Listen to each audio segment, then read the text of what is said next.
गणेशोत्सवाची जय्यत तयारी सुरू झाली आहे। बाप्पाच्या मूर्तीसोबतच त्याला सजवण्यासाठी सोन्याचे दागदागिने खरेदी केले जातात। खास करून गणेशोत्सव मंडळ मार्च एप्रिल महिन्यातच या दागिन्यांसाठी ऑर्डर देतात।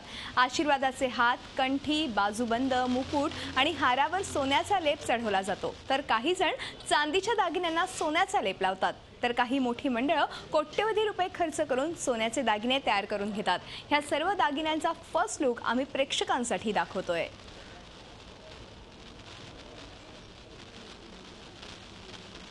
तर बाप्पासाठी या सोन्याच्या दागिन्यांची किती किंमत आहे ते बघूयात ग्राफिक्सच्या माध्यमातून।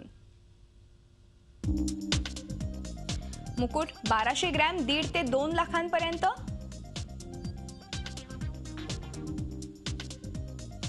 तर हार आहे 2 ते 3 किलोचा 2 ते 3 लाखांपर्यंत।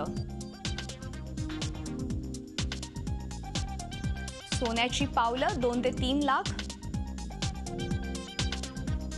आशीर्वादाचा हात जवळपास 1.25 लाख।